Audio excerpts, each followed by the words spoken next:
नमस्कार दोस्तों, स्वागत है आपका स्टडी फॉर सिविल सर्विसेज में। फ्री वीडियो के लिए चैनल को तुरंत सब्सक्राइब कर लीजिए और नोटिफिकेशन को जरूर ऑन कर लेना।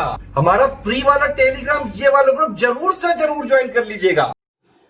नमस्कार दोस्तों, मैं शिवाली आपकी educator study for civil services में आपका स्वागत करती हूं।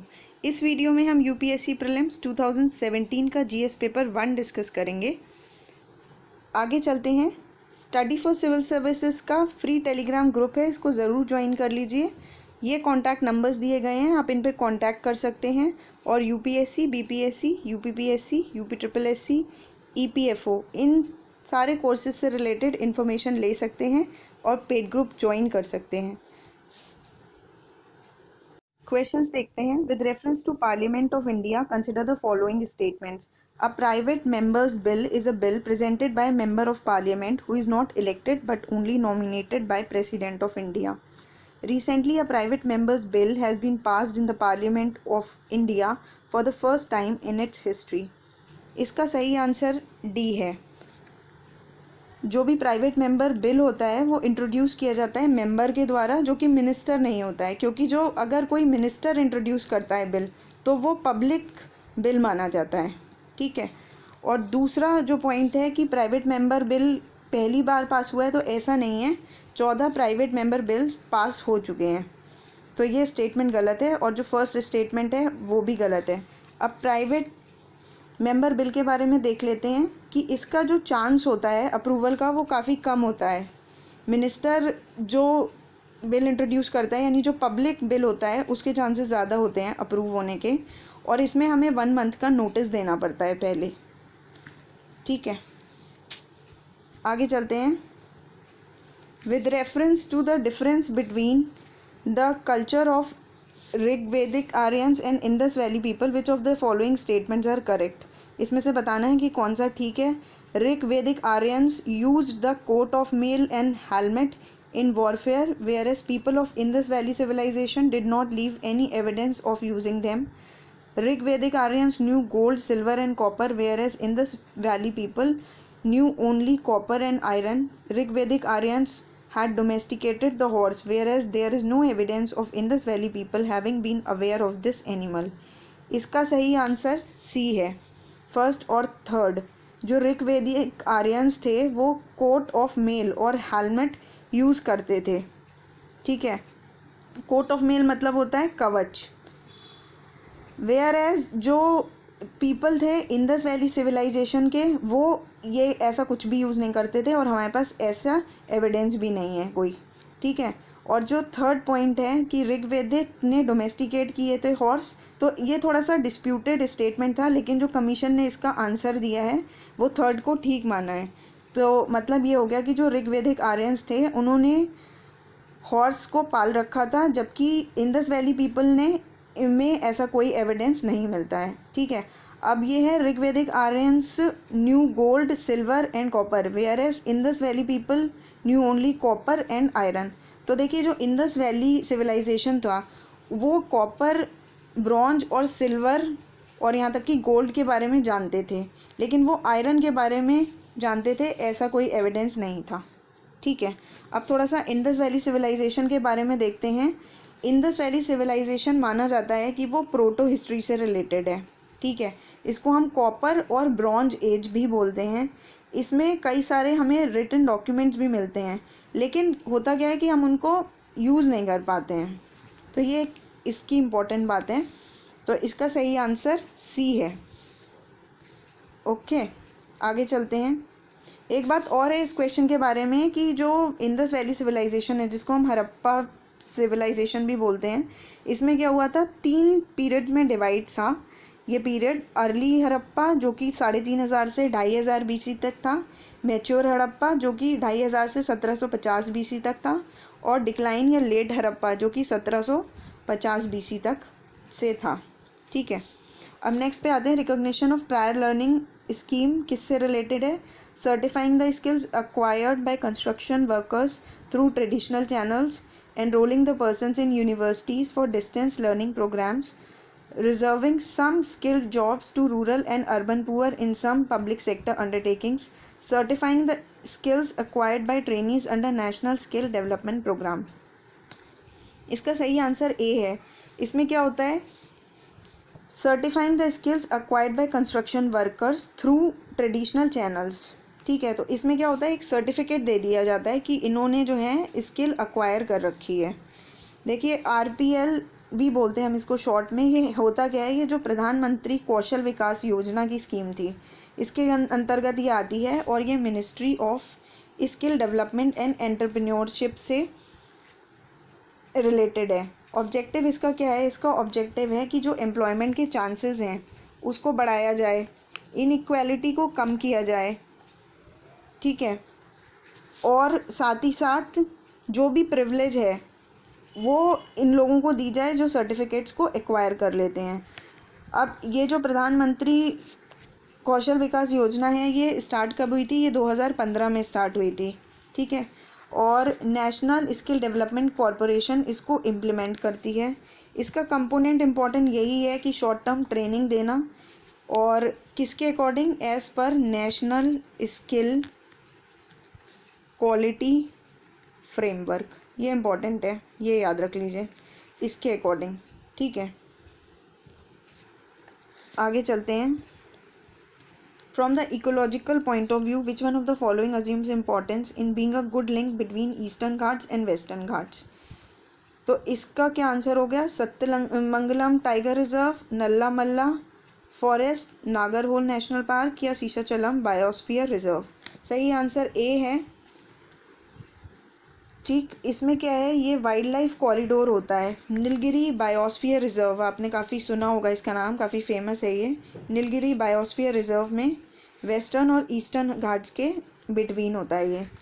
वेस्टर्न घाट्स की खास बात क्या होती है कि ये कंटिन्यूअस होते हैं, जबकि ईस्टर्न घाट्स डिसकंटिन्यूअस नेचर के होते हैं।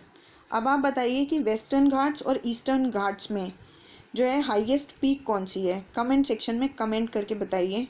वेस्टर्न घाट्स को हम सह्याद्रीज भी बोलते हैं, ठीक है। आगे चलते हैं।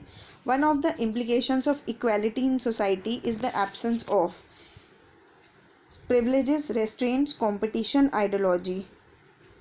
क्या पूछा है कि समाज में समानता के होने का एक निहितार्थ यह है कि उसमें क्या नहीं होता है, तो उसमें प्रिविलेजेस नहीं होती हैं, कोई स्पेशल प्रिविलेज नहीं दी जाती है जिससे राइट टू इक्वालिटी को मेंटेन किया जा सके। इसलिए इसका सही आंसर ए हो गया। Consider the following statements in respect of trade related analysis of fauna and flora in commerce. Traffic is a bureau under United Nations environment programme. Mission of traffic is to ensure that trade in wild plants and animals is not a threat to the conservation of nature. सही answer B है। इसका traffic जो है ये आता है WWF और IUCN के अंडर में, ठीक है। ये जो ले रखा है यूनाइटेड नेशंस एनवायरनमेंट प्रोग्राम, ये गलत है, ठीक है। सेकेंड पॉइंट जो है कि इसका जो मिशन है वो ये इंश्योर करना है कि जो भी वाइल्ड प्लांट्स और एनिमल्स में ट्रेड हो रही है वो उनके कंजर्वेशन के लिए थ्रेट ना हो, मतलब ऐसा ना हो कि उन्हें कोई हानि पहुँचे इससे। तो बिल्कुल सही बात है, ये एक wild life trade monitoring network की तरह काम करती है ट्रैफिक, ठीक है। ये देखती है कि जो वाइल्ड लाइफ ट्रेड हो रही है उनका क्या ट्रेंड चल रहा है। अब वो चाहे वो एनिमल्स हों या प्लांट्स हों, कोई भी हो सकते हैं, ठीक है। इसका राइट आंसर हो गया बी। आगे बढ़ते हैं। Which principle among the following was added to directive principles of state policy by 42nd amendment to the constitution. Equal pay for equal work for both men and women, participation of workers in the management of industries, right to work, education and public assistance, securing living wage and human conditions of work to workers. इसका सही answer B है, participation of workers in management of industries. ये आता है article 43A में, ठीक है। अगर हम इसकी बात करें, equal pay for equal work for both man and women, ये आता है 39D में, ये याद कर लीजिए, काफ़ी इंपॉर्टेंट है ये। अगर बात करें right to work, education and public assistance, ये आता है 41 में, और securing living wage and human conditions of work to workers, ये आता है 43 में, ठीक है। तो जो 42nd अमेंडमेंट हुआ था वो काफ़ी मेजर अमेंडमेंट था, क्योंकि उसमें कई सारे चेंजेस हुए थे और बहुत ही इंपॉर्टेंट चेंजेस हुए थे। उसमें आर्टिकल 39A भी इंट्रोड्यूस किया गया था, ऐड किया गया था, और 48A भी ऐड किया गया था। अब आप बताइए 39A और 48A किससे रिलेटेड हैं, कमेंट करके बताइए प्लीज़। आगे चलते हैं। Which one of the following statements is correct? Rights are claims of a state against the citizens. Rights are privileges which are incorporated in the constitution of a state. Rights are claims of citizens against the state. Rights are privileges of a few citizens against the many. इसका सही answer C है कि जो rights होते हैं यानी जो अधिकार होते हैं वो राज्य के विरुद्ध नागरिकों के दावे में हैं। ठीक है, राइट्स जो होते हैं वो क्लेम्स होते हैं सिटीजन्स के अगेंस्ट द स्टेट। क्यों? जिससे स्टेट जो है वो सिटीजन्स को एक्सप्लॉइट ना कर पाए, इसलिए ये सिटीजन्स के क्लेम्स होते हैं कि वो क्लेम कर सकता है इनको कि ये मेरा अधिकार है, जैसे कि फंडामेंटल राइट्स हो गए या फिर लीगल राइट्स हो गए, इस तरह के राइट्स। ठीक, आगे चलते हैं। Which of the following gives global gender gap index ranking to the countries of the world? WEF, UNHRC, UN women, WHO। इसका सही आंसर ए है, वर्ल्ड इकोनॉमिक फोरम। देखिए, जो ग्लोबल जेंडर गैप इंडेक्स होता है वो रिलीज़ करता है वर्ल्ड इकोनॉमिक फोरम। अगर हम 2020 की बात करें तो इसमें इंडिया की जो रैंक है वो 112 है। ये इंपॉर्टेंट है, इसको याद कर लीजिए। और टोटल कंट्रीज़ हैं 153 कंट्रीज़। ठीक है, इंडिया के रिस्पेक्ट में एक इम्पॉर्टेंट बात ये है, इंडिया का जो इकोनॉमिक जेंडर गैप है वो ज़्यादा है पॉलिटिकल जेंडर गैप से। ऐसा शायद ही किसी कंट्री में होता हो। और अगर हम पॉलिटिकल एम्पावरमेंट की बात करें तो इंडिया की जो रैंक है वो 18th है राजनीतिक टर्म्स में अगर हम बात करें। ठीक है, और नंबर 1 जो है इसमें वो आइसलैंड है। ये भी पूछ सकते हैं कि टॉप पर कौन है ग्लोबल जेंडर गैप इंडेक्स में। ठीक है, तो आपको ये याद होना चाहिए।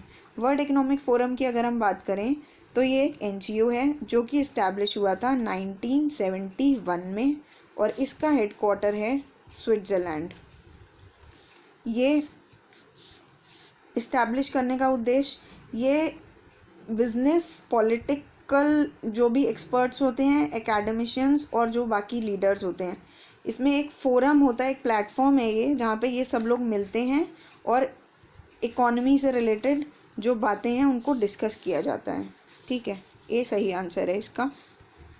आगे चलते हैं। Which of the following statements are correct regarding Smart India Hackathon 2017?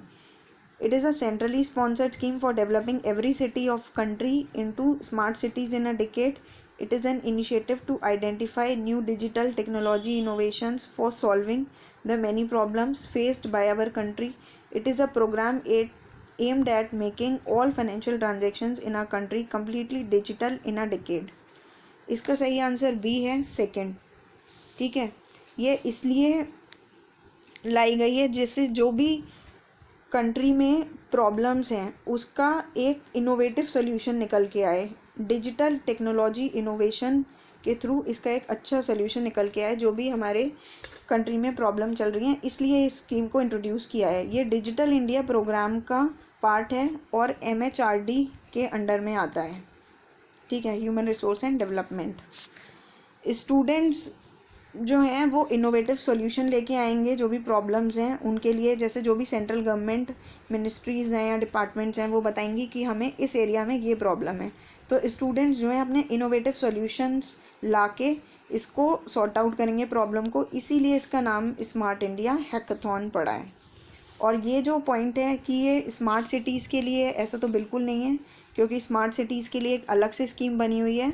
ठीक है, और ये जो है थर्ड जो पॉइंट है ये भी कम्प्लीटली इररेलेवेंट है। आगे चलते हैं।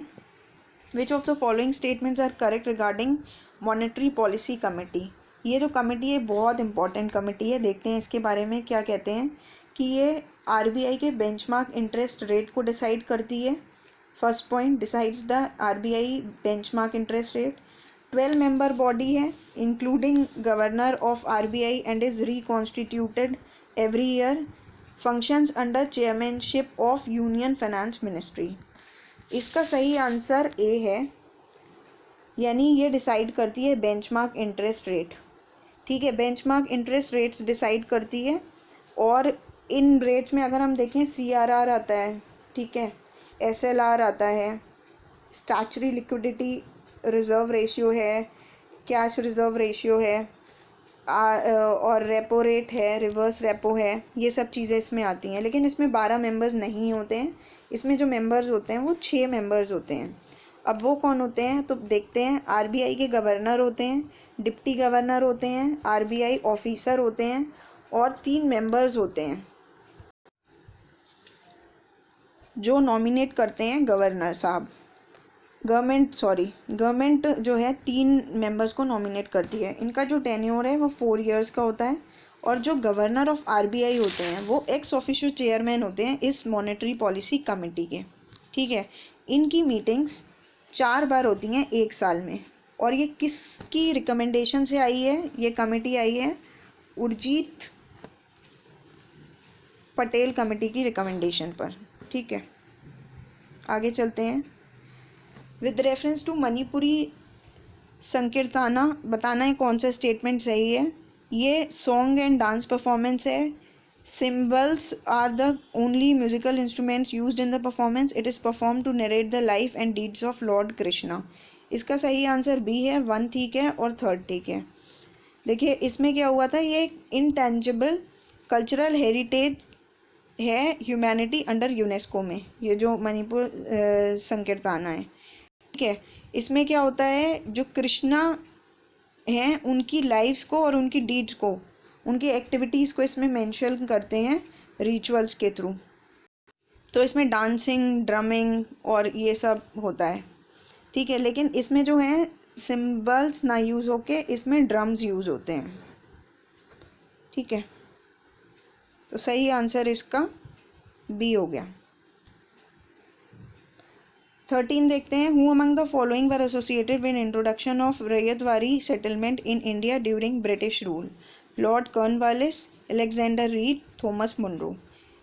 इसमें जो अलेक्जेंडर रीड और थॉमस मुनरो हैं ये इससे रिलेटेड हैं, तो इसका सही आंसर सी है।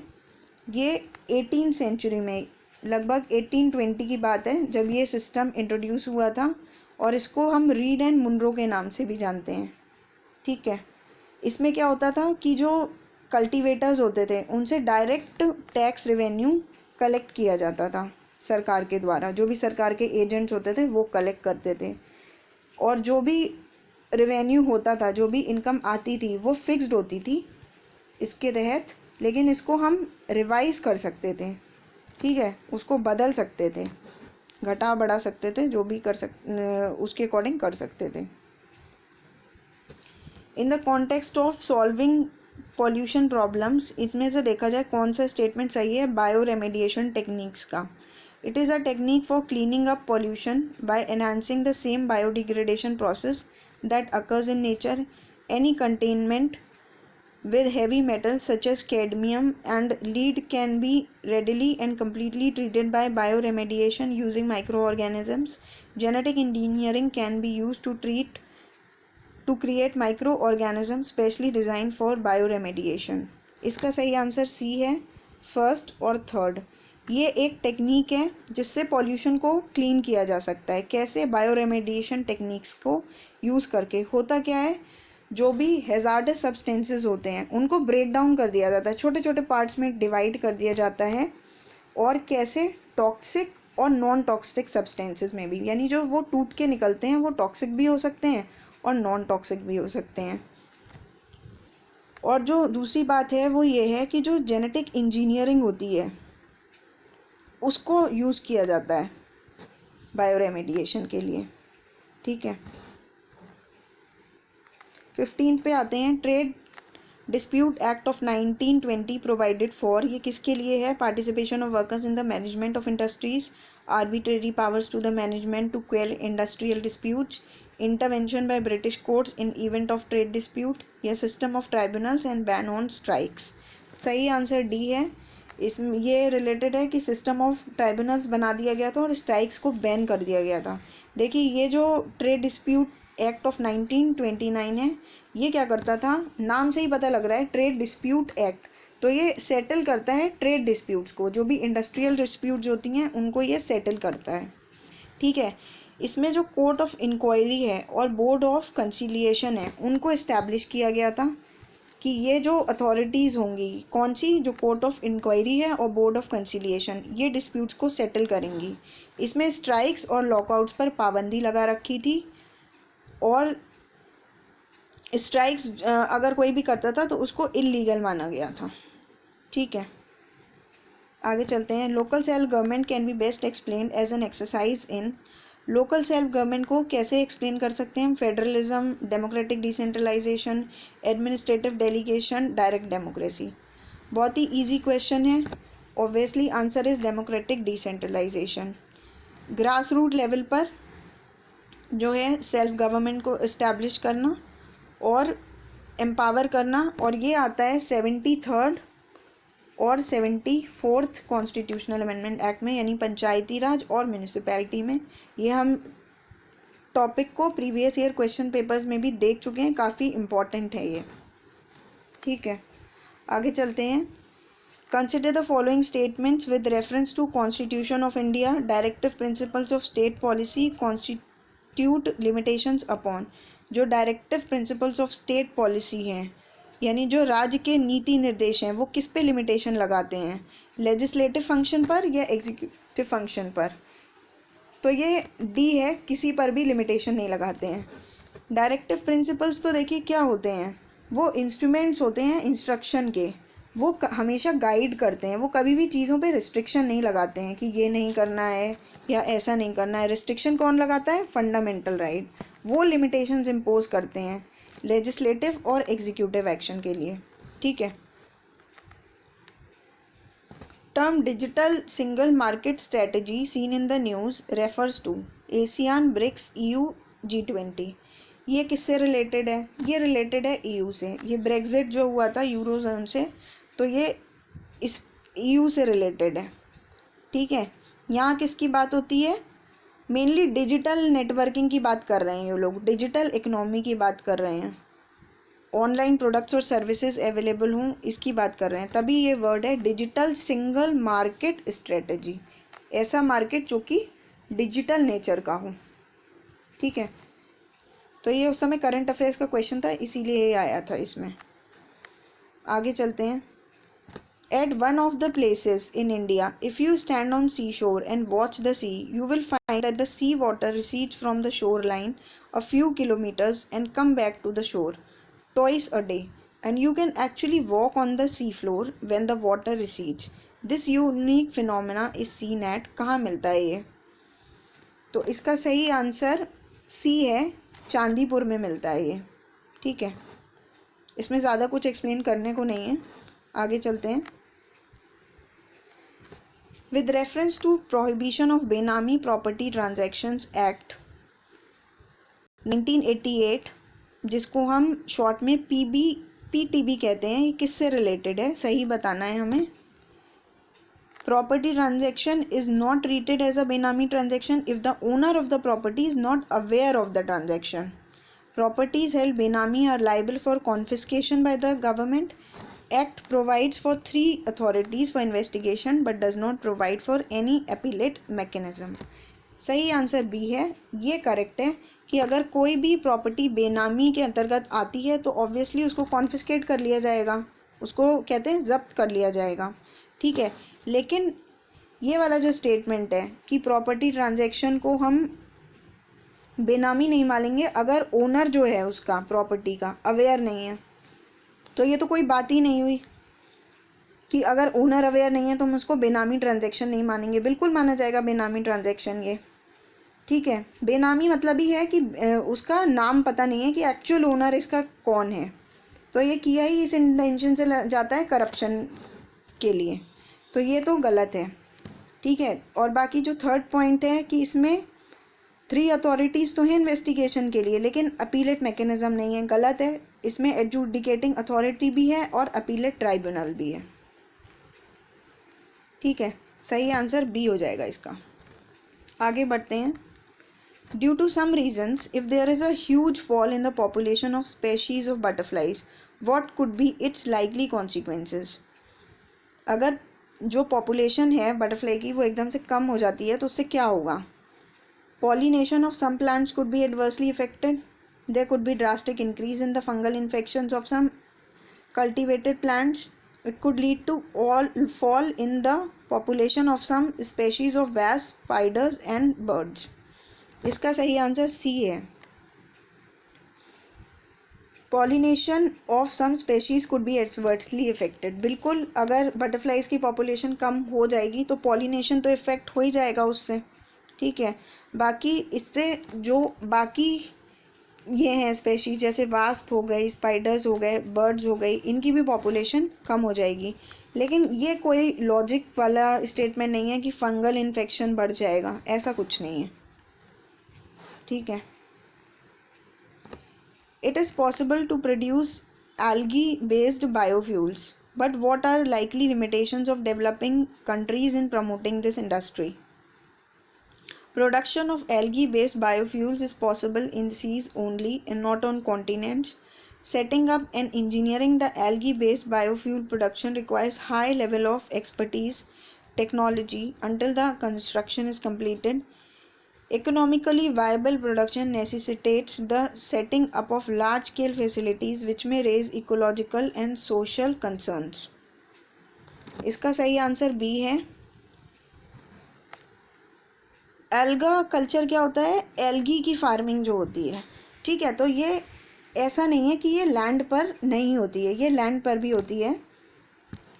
Setting up and engineering the algae-based biofuel production requires high level of expertise.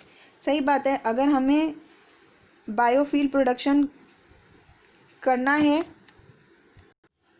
Algae based biofuel production के लिए हमें बहुत एक्सपर्टीज़ और टेक्नोलॉजी की ज़रूरत है. हाई क्वालिटी टेक्नोलॉजी की ज़रूरत है, काफ़ी एडवांस टेक्नोलॉजी की ज़रूरत है. ठीक है ये स्टेटमेंट. और बाकी जो ये है, economically viable production necessitates the setting of large scale facility which may raise ecological and social concerns. बिल्कुल ये रेज कर सकता है इकोलॉजिकल और सोशल कंसर्न्स. वो इसलिए क्योंकि अगर हम लैंड को यूज़ करेंगे एल्गल बायोफ्यूल के लिए तो होगा क्या, कुछ लैंड ऐसा होगा जो कि एग्रीकल्चर के लिए यूज़ हो रहा होगा. एग्रीकल्चर के लिए यूज़ हो रहा होगा तो ऑब्वियसली फूड प्रोडक्शन हो रहा होगा, उससे क्रॉप्स का प्रोडक्शन हो रहा होगा. अब हम अगर इसको डाइवर्ट कर देंगे एल्गल बायोफ्यूल्स के लिए तो बिल्कुल ये इकोलॉजिकल और सोशल कंसर्न्स रेस कर रहे हैं. ठीक है ना, तो बी आंसर ठीक है इसका. आगे चलते हैं. Which of the following are objectives of national nutrition mission. National nutrition mission के ऑब्जेक्टिव्स क्या हैं? Create awareness relating to malnutrition among pregnant women and lactating mothers. Reduce the incidence of anemia among young children, adolescent girls and women. Promote consumption of millets, coarse cereals and unpolished rice. Promote consumption of poultry eggs. इसका सही answer A है. National nutrition mission से क्या होता है? Awareness create करते हैं हम प्रेग्नेंट वुमेन और लैक्टेटिंग मदर्स में माल न्यूट्रिशन से रिलेटेड कि क्या न्यूट्रिशन एक्चुअली लेना चाहिए और क्या नहीं लेना चाहिए. ठीक है, बाकी इससे जो अनीमिया की प्रॉब्लम होती है बच्चों में या फिर गर्ल्स में या फिर वुमेन में, उसको भी कम करने का ये उद्देश्य है. ठीक है, ये दोनों पॉइंट इसके ठीक है. ये आता है, ये जो मिनिस्ट्री है वो है वुमेन एंड चाइल्ड डेवलपमेंट. ठीक है, ये तो इजी है, पता भी लग रहा है इसी से रिलेटेड होगी. इसमें इंफॉर्मेशन, एजुकेशन और कम्युनिकेशन किससे रिलेटेड? माल न्यूट्रिशन से रिलेटेड. मतलब बताएंगे कि माल न्यूट्रिशन कब कब हो सकता है, इंफॉर्मेशन उससे रिलेटेड देंगे और इसकी जो है फार रीचिंग कवरेज करेंगे, यानी ज़्यादातर लोगों को कम्युनिकेट करने की कोशिश करेंगे कि जो माल न्यूट्रिशन के लोग हैं वो शिकार ना हो, इससे माल न्यूट्रिशन के शिकार ना हो जो भी लोग हैं. ठीक है, तो बैलेंस्ड डाइट की बात करेंगे, इसमें बैलेंस न्यूट्रिशन की बात करेंगे कि क्या बैलेंस डाइट होनी चाहिए. और एम ये भी रहेगा कि जो भी मैटरनल या चाइल्ड हेल्थ है उसको इम्प्रूव करें. ठीक है, मतलब जो भी मैटरनल मोर्टेलिटी रेट जो IMR या MMR हमारा देश का जो बढ़ा हुआ है उसको कम करने की उद्देश्य रहेगा इसका. और अनीमिया हम देख चुके हैं, जो भी किड्स में होगा उसको रिड्यूस करने की बात होगी। ठीक है, आगे चलते हैं। The Factories Act 1881 was passed with a view to fix the wages of industrial workers and to allow the workers to form trade unions. N.M. Lokhande was a pioneer in organizing labor movement in British India. इसमें से सही answer B है। देखिए, जो factory act पास हुआ था ना 1881 का, उसका मेन उद्देश्य जो था वो चाइल्ड लेबर की प्रॉब्लम को ख़त्म करना था। ठीक है, चाइल्ड लेबर की प्रॉब्लम को ख़त्म करना था। और ये एक्ट डील करता था 7 साल से 12 साल के बच्चों के लिए, उनके लिए रूल्स रेगुलेशन बनाए गए थे। क्या बनाया गया था कि जो 7 साल तक के बच्चे होंगे उनको तो नो एम्प्लॉयमेंट, उनको तो एम्प्लॉयमेंट देना ही नहीं है। ठीक है, प्रोहिबिट करना है। और जो 12 साल के बच्चे होंगे उनके लिए रेगुलेटेड होगा, मतलब उनके जो वर्किंग आवर्स होंगे उसको 9 आवर्स तक कर दिया गया था। और 1 महीने में हॉलीडे भी दी गई थी। और जो भी हैज़ार्डस मशीनरी है अगर कहीं रखी है तो उनकी फेंसिंग करना ज़रूरी था इस एक्ट के अकॉर्डिंग। लेकिन ये जो है लोखंडे थे जो कि पायोनियर थे इसमें लेबर मूवमेंट में, ये बिल्कुल ठीक है। आगे बढ़ते हैं। In the context of mitigating the impending global warming due to anthropogenic emissions of carbon dioxide, which of the following can be potential sites for carbon sequestration? ठीक है, कार्बन सिक्वेस्ट्रेशन क्या होता है कि कार्बन को कैप्चर कर लिया जाता है। ठीक है, तो इससे रिलेटेड देखते हैं। abundant and uneconomic coal seams, depleted oil and gas reservoirs, subterranean deep saline formations। ठीक है, तो कार्बन सिक्वेस्ट्रेशन हम इनमें से तीनों तरीके से कर सकते हैं। ठीक है, इसमें क्या होता है, जो अंडरग्राउंड जियोलॉजिकल फॉर्मेशंस होते हैं उसमें CO2 को इंजेक्ट किया जाता है। ठीक, और इस तरह से कार्बन सिक्वेस्ट्रेशन के लिए साइट पोटेंशियल क्रिएट की जाती है। एंथ्रोपोजेनिक एमिशंस मतलब जो भी मैन मेड एमिशंस हैं उनको अवॉइड किया जाता है। ठीक है,